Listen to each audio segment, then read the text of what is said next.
Tadahao, bonjour à tous et bienvenue sur ma chaîne. Aujourd'hui, dans cette vidéo, nous allons voir la fameuse lettre U en chinois.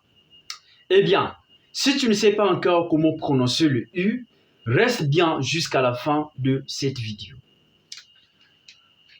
Comment prononcer U en chinois? Beaucoup de gens ne savent pas comment prononcer U en chinois, c'est-à-dire les lire. En chinois, il y a deux façons de lire U en chinois. Il y a une façon où U va se lire comme OU et l'autre façon qu'il va se lire comme en français. Alors, si tu n'es pas encore abonné à ma chaîne, n'hésite pas à le faire parce qu'il y a de très bonnes vidéos que je suis en train de préparer pour améliorer ton chinois. Alors, commençons avec notre cours du jour. Regarde bien. U, c'est lu comme U, c'est lu ou devant B, P, M, F. Je reprends. U, c'est lu ou devant B, P, M, F. N'oublie pas, c'est un cours de chinois. C'est le cours de chinois. Donc, à chaque fois que tu vas voir B, P, M, F, ok? Et que la lettre qui vient après, c'est U, le U va se lire comme OU. Regarde. B, P, U, je mets cet accent. En chinois, c'est le quatrième temps. Ici, on lit POU, comme je l'ai dit tout à l'heure, parce que la règle dit, quand U est placé après, excusez-moi, est placé après B, P, M, F, il va se lire comme OU.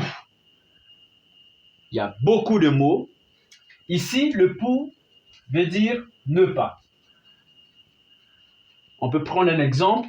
我不是我不是我不是很好我不是 ça veut dire que je ne suis pas. Le pour c'est pour marquer la négation. Le shi c'est le verbe être. Et le wa c'est pour le pronom personnel j'ai. Alors, il y a plusieurs exemples qu'on peut prendre. Mais à cause du temps, à cause de, du temps, nous allons expliquer le cas où U se lit comme U en français. Comme en français. Alors, U se lit U devant J, Q, X, Y. Vous voyez ici, j'ai mis même un exemple qui est déjà là. Tu. C'est le verbe aller. Ici, vous voyez que Q est placé devant U. Donc, U va se lire comment en français?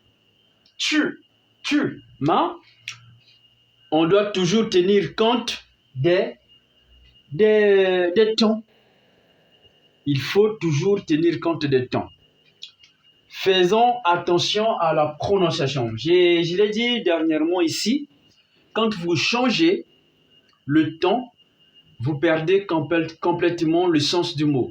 Donc, maîtrisez bien, il faut avoir la notion du temps. Si vous n'avez pas vu la vidéo, vous n'avez pas encore vu la vidéo sur les temps, allez-y déjà le voir très vite et n'oubliez pas de vous abonner. Alors, nous avons J. Je prends l'exemple avec J. Vous voyez le mot Dihu. Dihu qui veut dire presque. Dihu, ça veut dire presque. Ici, il y a des exemples, ici aussi, comme Hanyu, Hengyu, anglais, chinois. Vous voyez, non? Donc, abonnez-vous parce que là, je suis en train de préparer un cours sur les combinaisons en chinois. Les combinaisons, regarde,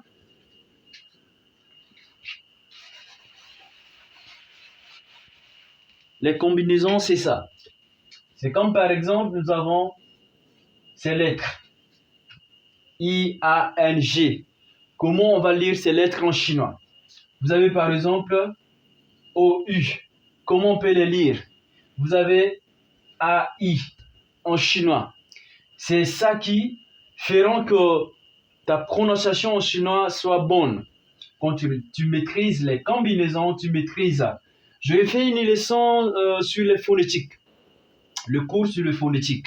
Donc, va voir le cours sur le phonétique et n'oublie pas de revenir aussi sur les combinaisons.